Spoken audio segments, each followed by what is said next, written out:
The church bell rings once. The sound trembles in the air, fading into an endless silence that seems to swallow everything. You awaken there, in that silence, as if time itself has paused to take a breath.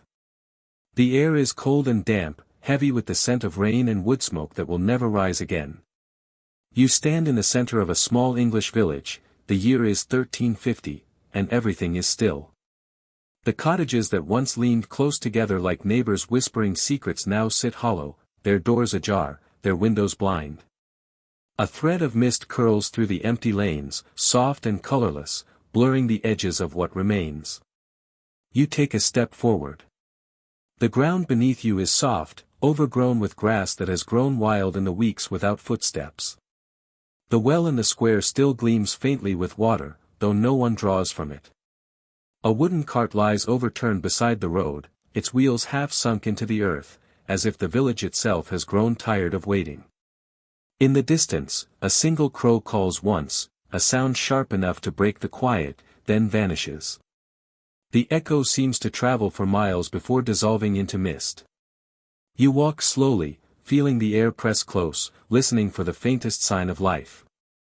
There are no voices, no dogs, no laughter from the tavern door. Only the wind moving through broken shutters, carrying a faint smell of straw and dust. Each step feels like trespass into a memory. It is not terror you feel, nor despair, but something gentler, the ache of what has gone, and the strange peace that follows loss too great for tears. Somewhere nearby, a wooden door creaks open, not by hand but by time. You look, expecting someone to emerge, a farmer, a child, anyone. But the doorway stays empty. The house breathes once, sighing through its cracked roof, and stills again. The world holds its breath with you. You realize, standing there, that the noise of life, the chatter, the bells, the trade, the prayers, had been so constant once that you never heard the silence behind it. Now, for the first time, you do. The sun struggles through the fog, weak and uncertain, laying pale gold across the thatched roofs. The light touches the wells, the doors, the fences, the fields, blessing what remains. You listen to your own heartbeat, slow and steady, and it sounds impossibly loud in this new quiet world. You walk on, guided by nothing but the faint rhythm of your breath, and the voice of the wind that whispers through the ash trees. This is what the end of a world sounds like. It is not fire. It is not fury. It is stillness, a stillness that waits to be filled again. You step into one of the cottages. The door gives way with a soft groan, and the smell that meets you is faintly sweet, old hay, wood ash, something left behind. Dust floats in the air like fine snow, glimmering where the light filters through a broken shutter. Inside, the world has stopped mid-breath. A wooden bowl rests on a table, the spoon beside it still marked with a trace of dried broth. A small shoe lies near the hearth, its laces undone, as if a child had meant to put it on again tomorrow. The bread on the shelf has hardened into stone, its crust pale beneath a thin layer of ash. Nothing here frightens you. There is no sound, no presence, only the soft hum of memory, still lingering in the shape of things. You sit for a moment on the edge of the bed, its straw mattress flattened by time. The blanket is rough wool, half-folded, as if someone had risen just before dawn and promised to return. You imagine their hands, chapped, strong, gentle, reaching for that same fabric. You can almost see the flicker of a candle on the wall, the small movements of a life so ordinary it once seemed eternal. Now, only the marks of it remain, the smudge of soot on the stones, the faint groove where a chair was dragged again and again across the floor. The silence here is not cruel. It is tender, like the pause between heartbeats. It invites you to listen, not for voices, but for presence itself. You notice the way the wind sighs softly through the gaps in the wall, and how the floor creaks as if speaking in its own language. You touch the table, feeling its smoothness where countless hands once leaned, the warmth that would remembers long after flesh is gone. Every object becomes a story, small, incomplete, but honest. For a moment, you close your eyes. You can hear the faint murmur of what once was, laughter near the hearth, the soft rhythm of a mother's song, the thump of a ladle in a pot. The cottage feels full, but not with ghosts, with love that has refused to leave. You realize then that absence does not erase what mattered. It only quiets it. The world has not been emptied, only hushed. You rise slowly and look around one last time. The morning light has grown stronger, warming the corners of the room. Dust drifts upward, catching the sun like stars. It feels almost sacred, this stillness, as though the air itself is praying for what once lived here. You step outside again into the soft gray of the village and breathe in deeply. The silence no longer feels hollow. It feels holy, the kind of quiet the earth keeps when it mourns, and when it remembers. The road stretches before you like a ribbon of pale earth, curling between hedges that have grown wild in the months without tending. Mist hangs low, softening the shapes of trees and the faint outlines of cottages that once marked the edge of the village. The air tastes of damp soil and wood smoke. Somewhere, far ahead, someone must still be burning firewood, and that small sign of life feels almost miraculous. You begin to walk. The ground is soft beneath your boots, slick with last night's rain, and each step sinks slightly, leaving prints that no one will follow. The world is wide and strangely open now. What once bustled with carts and horses and chatter now feels endless, silent, and vast. From time to time, the wind carries sounds that aren't there, the creak of a wheel, the echo of a bell, the distant bark of a dog. They fade before you can be sure they were real. The fog plays tricks, turning branches into reaching hands and the broken posts of fences into silhouettes of travelers who never move. Yet you keep walking, drawn onward by something older than reason, the need to move, to find, to know that there is still something ahead. Hours pass, though time feels uncertain. At a bend in the road, you see shapes through the mist, 3 figures walking the same path, wrapped in worn cloaks, their faces hidden. As you draw closer, one lifts a hand, not in warning but in greeting. You pause a few paces away, the distance between you filled with caution and curiosity. The oldest of them, his beard gray and tangled, speaks first. His voice is soft, cracked by weather and grief. "We keep walking east," he says, almost whispering. "There's work, they say. Fields to tend. Land left empty." The woman beside him nods, clutching a small bundle to her chest. Her eyes are tired but kind. The youngest, a boy of perhaps 10, carries a stick and looks at you with quiet wonder, as if unsure whether you are real or a shadow from the mist. You walk together for a while. No one speaks much. The rhythm of footsteps becomes a sort of prayer, soft, steady, patient. When you do part ways, it is with a nod, not a farewell. In this new world, there are no goodbyes left to give, only the hope that paths may cross again. You watch them fade into the gray until they are swallowed by the fog, then turn forward once more. Ahead, the road widens and rises gently. From its crest, you can see the faintest traces of smoke on the horizon, not from fire or ruin, but from hearths newly lit. Somewhere beyond those hills, life continues. The thought stirs something deep inside you, a fragile pulse of warmth against the cold. The world may have emptied, but it is not dead. It waits, quiet and bruised, for those still willing to walk. And so, with the sound of your own footsteps steady beneath the gray sky, you keep moving east. The fog thins as you walk east, and soon the land begins to open, broad, rolling fields stretching toward the horizon. The old estate walls still stand, moss-covered and cracked, but their gates hang loose, untended. Once, these fields belonged to men whose names were spoken with fear and obedience. Now, they belong to no one at all. The manor on the hill is silent, its windows stare blankly over the land it no longer commands. The banners are gone, the horses too. Only the earth remains, steady, waiting, forgiving. You step through a broken fence and onto soil that feels soft beneath your feet. It has been months, perhaps longer, since anyone turned it. Yet it breathes, alive beneath its crust of weeds and frost. A few figures move slowly through the mist, farmers, thin but upright, their hands calloused but sure.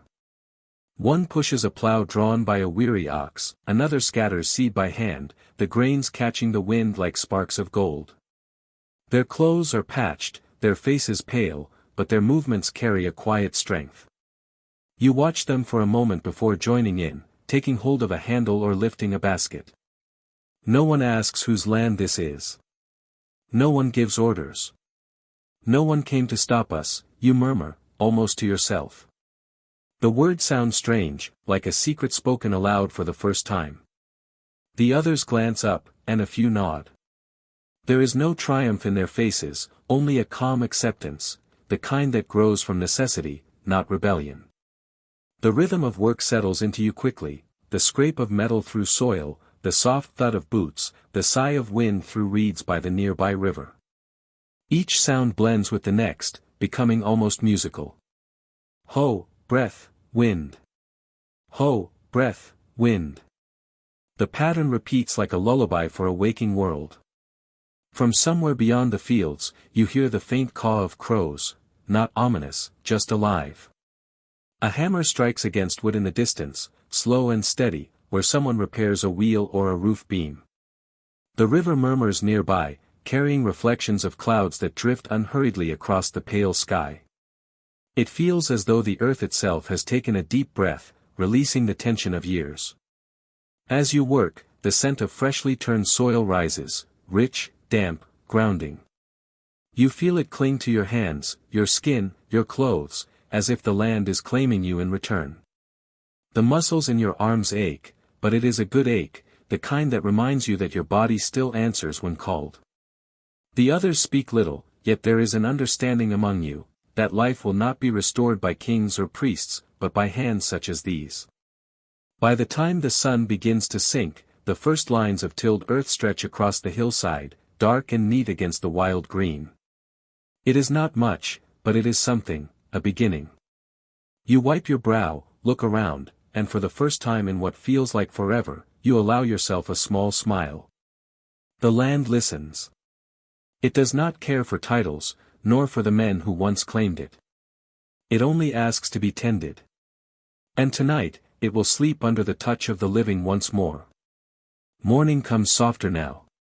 The mist that once clung to the fields has lifted, and the first rays of sunlight stretch across thatched rooftops like gentle fingers waking a sleeping world. Smoke curls from chimneys again, thin at first, then thicker, a sign that fire, that ancient heartbeat of home, has returned. The air carries a new scent today, not ash or decay, but something tender and ordinary, the smell of bread. You follow it through the narrow lanes of the village. Windows once shuttered are open again, letting in the morning light. A woman kneels near a hearth, her hands white with flour, shaping dough with quiet reverence. Her sleeves are rolled to her elbows, her arms dusted like marble, and beside her sits a small boy watching the rise of each loaf as though witnessing a miracle. She smiles at him, a faint, tired smile, but real, and for a heartbeat the room feels whole again. The sound of laughter floats faintly from the street outside. It startles you at first, unfamiliar after so many months of silence, yet it warms the air like sunlight on winter stone. A man walks past carrying a basket of apples, his cart creaking behind him. Another calls out, offering cloth in exchange for eggs. These are not merchants of wealth, but of survival, neighbors trading what little they have, rebuilding a rhythm that once seemed lost forever. Coins have grown scarce, words and goodwill have taken their place. You stand by the open window of a cottage and breathe deeply. The scent of baking bread fills your lungs, warm, earthy, forgiving. It mingles with the faint perfume of crushed herbs from the garden outside, with the smell of hay and damp soil. It is a smell that belongs to the living. You close your eyes, and for a moment, all the sorrow, all the silence that came before, begins to soften around the edges. It feels as though the earth itself is forgiving you, inviting you to stay. In the smell of fresh bread, you think, life forgave us.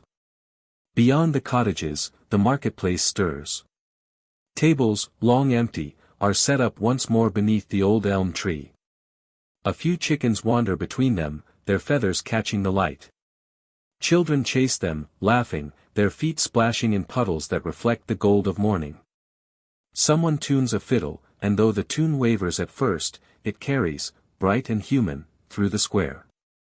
The rhythm of life has changed, slower now, humbler, but it is life nonetheless. The people move differently, as though aware that every gesture, every word, is a fragile gift. A woman hands her neighbor a loaf still warm from her oven, wrapped in cloth, and their hands linger for a moment in shared gratitude.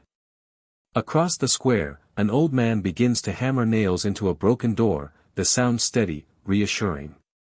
The world is patching itself together, not with grand design, but with quiet care. As the day deepens, sunlight pours through window panes, catching the dust in golden beams. The air hums with small sounds, the crackle of firewood, the squeal of a wheel, the chatter of sparrows on the roof. It is not the bustling noise of the old world, but something gentler, a conversation between the living and what has endured. You sit outside as evening approaches, a piece of bread in your hands. Its crust crackles softly as you tear it, releasing a warmth that feels almost sacred. You eat slowly, watching the last of the sunlight fade from the thatched roofs, and you realize that this, not the silence of loss, but the quiet of renewal, is what survival truly sounds like. The world, against all odds, has learned to breathe again. The harvests came easier that year. The fields were wide and rich, and there were too few hands to gather what the land offered. For the first time in memory, the peasants spoke of wages, not as whispers, but as promises. The blacksmith demanded 2 pennies more for his work, the thatcher, a loaf of bread for each day. And to everyone's surprise, there was no one left with the power to refuse. The Lord's halls stood empty, their heirs gone to plague or war, and so the people began to taste something they had never known before, the quiet sweetness of freedom. Yet freedom, like all new things, drew the attention of those who feared it. As the fields filled with workers who spoke as equals, the whispers of resentment began to drift from the manor ruins. "They grow too bold," said one steward to another. "They forget who they are." Soon, riders came from distant towns carrying rolls of parchment sealed with wax, the ink still wet from the king's hand. The statute of laborers, they called it, a decree that no man or woman should take higher wages than before the pestilence. The parchment was nailed to trees, to the doors of churches, to the sides of barns where all could see. People gathered beneath them, reading the words aloud in low, uncertain voices. Some frowned, some spat, but most stood quiet. The wind rustled the parchment, making the letters tremble as though the law itself were unsure of its own strength. "They want to bind us again," someone murmured. Another shook his head. "They can't bind the wind." Evening settled over the fields like a sigh. Workers sat together after the day's labor, their tools laid beside them, the smell of fresh-turned soil clinging to their clothes. They spoke softly of what the law meant, of fear, of justice, of whether the world that had broken could truly be rebuilt by those who once ruled it. You listen, feeling the slow churn of thought turning to understanding. The air between them grows heavier, but not with anger. It is reflection, the dawning realization that obedience, once automatic, now has a weight that can be set down. A young plowman stirs the fire with a stick. The sparks rise, orange against the darkening sky. "We buried the dead," he says quietly, almost as if speaking to himself. "Now we've learned to bury obedience." The others fall silent for a long moment. A few nod. The fire crackles softly, filling the space where words might have been. The next morning, the parchment still hangs on the tree by the crossroads, but now it flutters in tatters. Someone has drawn a line through the king's name, another has pressed a muddy handprint across the seal. The crows perch above it, watching the road as men and women walk past without stopping. The law is there, but its power has already begun to fade, its ink dissolving beneath the rain. You walk with the others toward the fields, and though no one speaks of rebellion, there is a quiet certainty in every step. The world has changed. The plague had taken so much, bodies, homes, faith, but in its wake, it left something neither lord nor priest had intended, the knowledge that life, once unchained, will not so easily bow again. The air that morning felt different, light but full, as if something long held back was finally ready to be spoken. The village green, once a place of quiet barter and gossip, now drew people from every lane and field. They came with tools still in hand, sleeves rolled up, earth on their boots. The sun was high, clouds drifting lazily across the sky, and yet there was an undercurrent in the air, the kind that gathers before change, soft but unstoppable. At the edge of the green stood a man, plain in dress but bright in presence. His hair was the color of straw, his face lined with sun and work. He was no lord, no priest, no man of title, yet when he raised his hand, the murmuring stopped. Even the birds seemed to quiet in the hedges.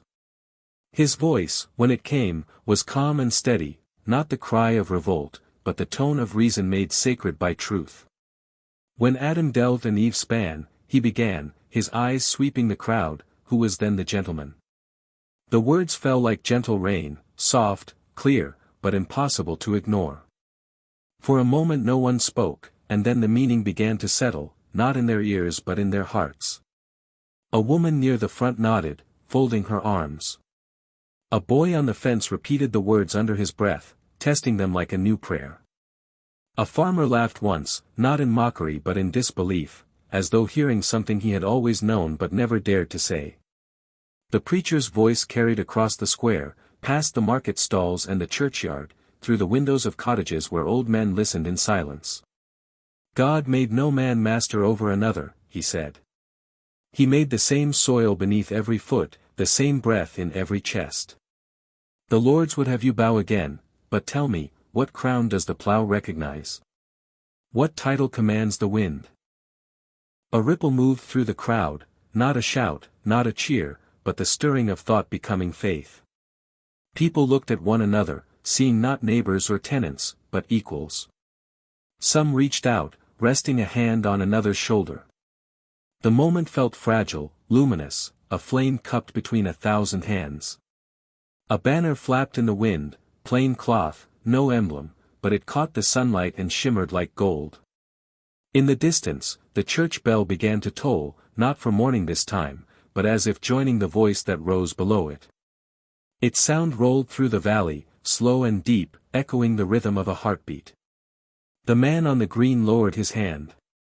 "We ask not for war," he said softly, "only for the right to stand upright in the light." His eyes met yours for a moment, calm and certain.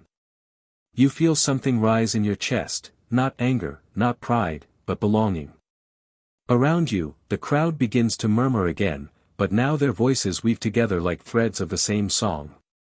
As the wind moves through the banners and the bell fades into the distance, the people begin to disperse, back to their cottages, their fields, their quiet work. But something has changed. The world feels a little wider, the sky a little nearer.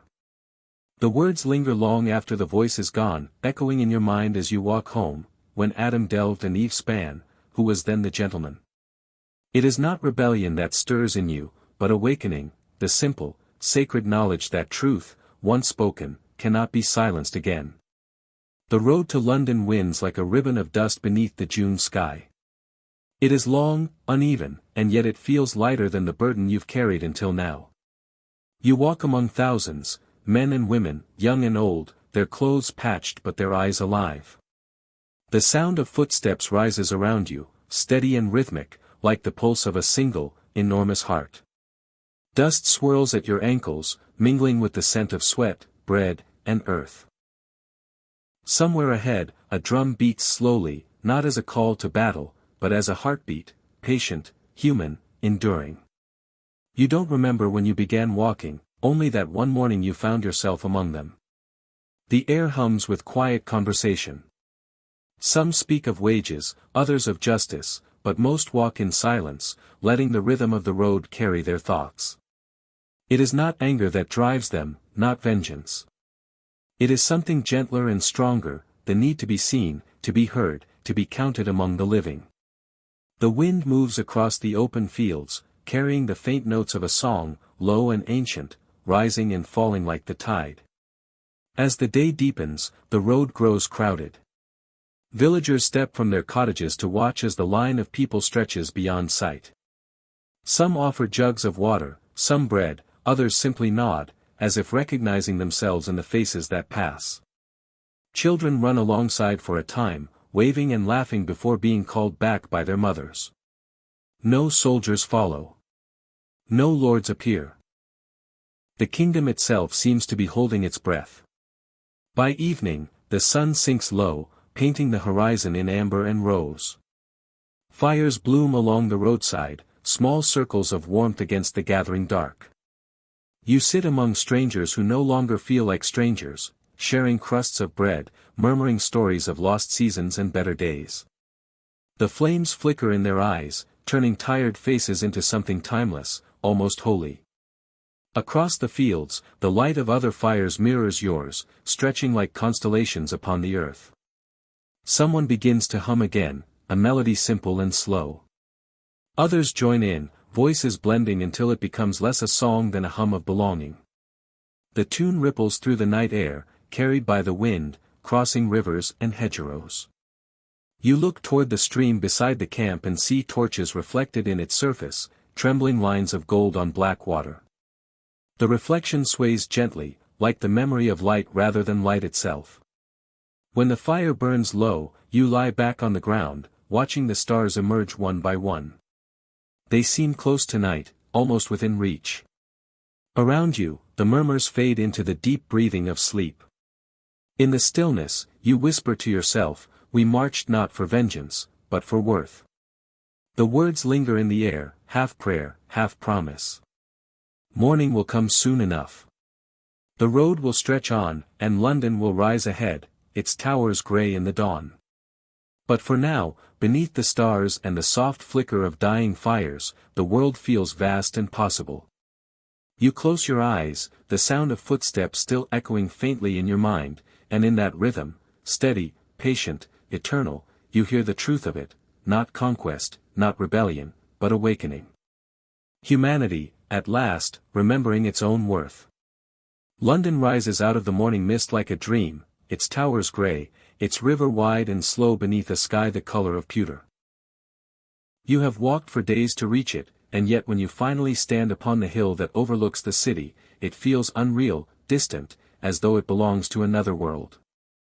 The bells begin to toll, their sound rolling through the air, echoing off the water. You and the others pause to listen. It is not a warning, not quite a welcome, more like the heartbeat of something immense and ancient, waiting to see what you will do. By midday, the crowd has gathered at Smithfield, a wide field of trampled grass at the city's edge. Rain begins to fall, soft, steady, almost apologetic. It darkens the earth beneath your feet and fills the air with the scent of wet cobblestones, damp cloth, and smoke. Around you, thousands stand shoulder to shoulder, their faces lifted toward the pale sky.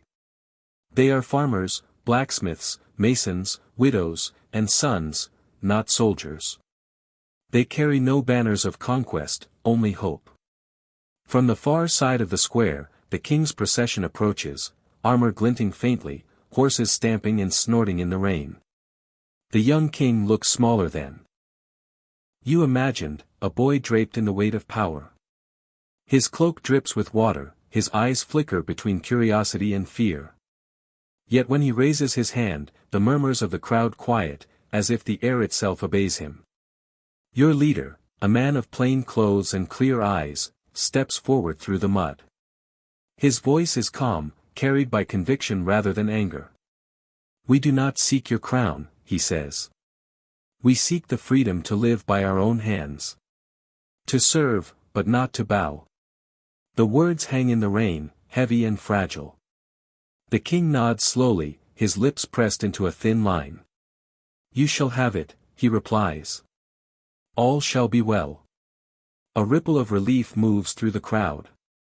People exhale, shoulders lowering, hearts softening. Some even smile. You can almost believe it, that after years of hunger and silence, the world might finally listen. The rain lightens. The horses shift. The moment holds its breath. Then, somewhere in that stillness, comes a whisper, a word passed from one man to another, quick as the flick of a blade. You do not see who moves first. You only hear the sudden rush of air, the sound of hooves striking earth, the sharp intake of 1,000 breaths drawn in at once. When you look up, your leader is falling. His body folds softly into the mud, his hand reaching once toward the sky, then still. No cry, no warning, only a stunned silence that seems to stretch across the city and beyond. For a heartbeat, even the rain stops. The king's horse stamps nervously, its breath rising in pale clouds. Someone calls out his name, not the king's, but the man now lying at his feet, and the sound cracks through the air like breaking glass. The soldiers move forward, slow and deliberate, their armor clinking like chains. The crowd does not fight.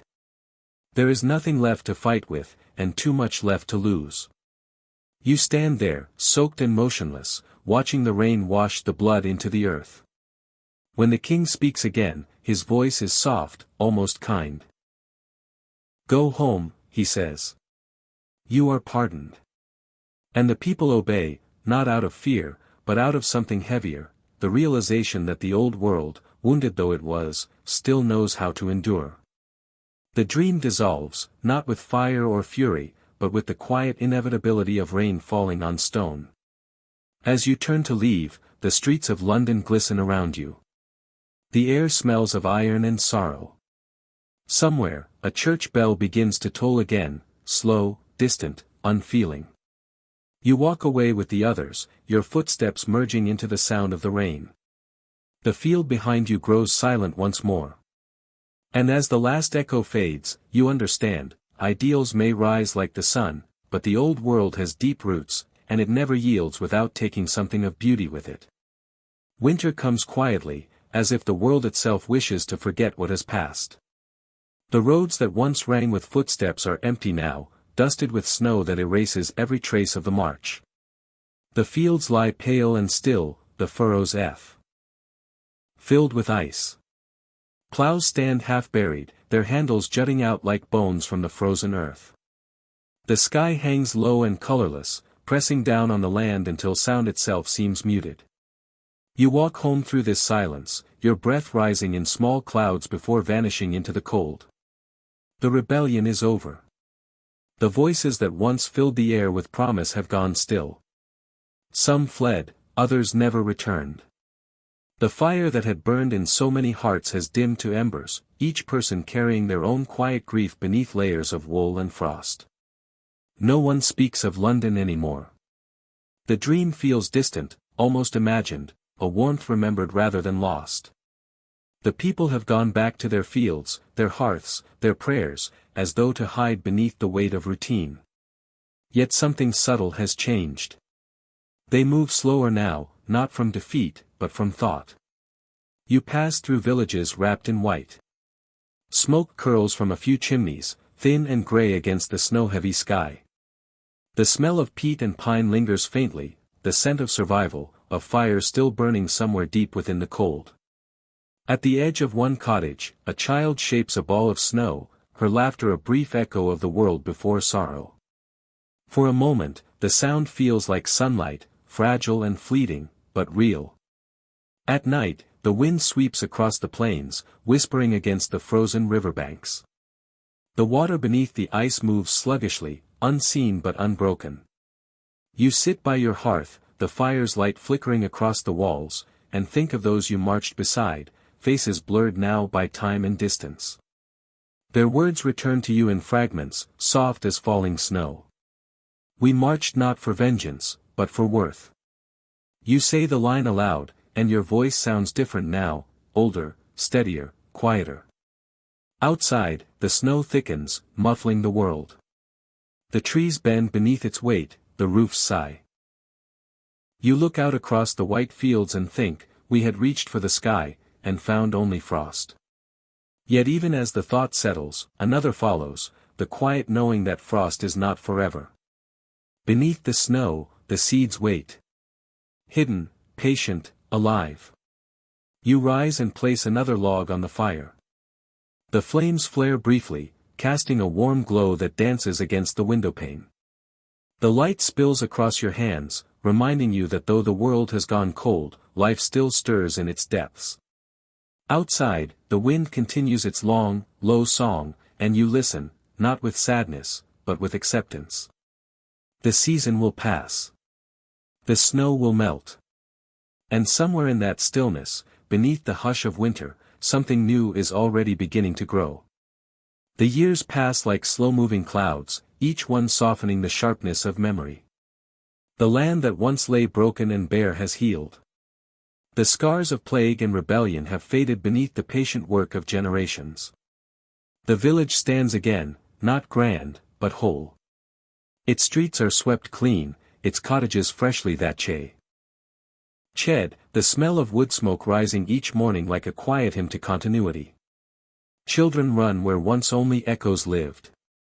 Their laughter fills the same spaces that once held silence, and the sound feels like sunlight reborn. You walk the familiar paths with slower steps now. The fields ripple gold beneath the wind, wheat bending like water under a calm blue sky.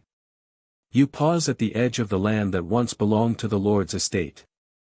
It is open ground now, shared and tended by many hands. The fences are low, the gates unbarred. There is a peace in the air that was once unthinkable, not the peace of power, but of understanding.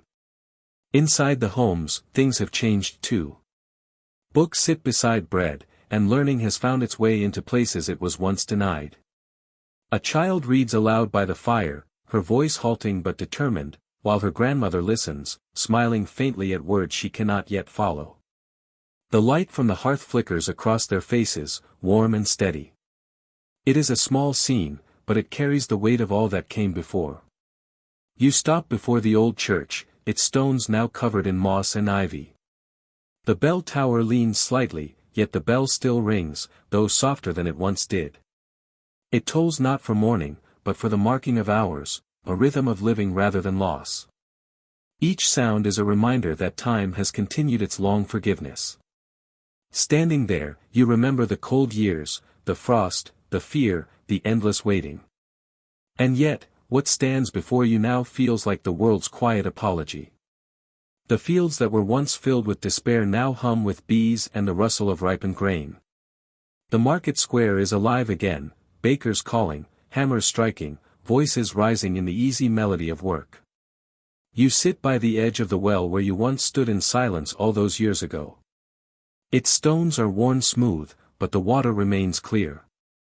You see your reflection trembling on its surface, older, yes, but gentler too.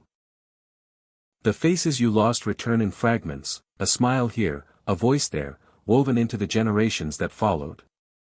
You think to yourself, the world did not end, it merely changed its mind.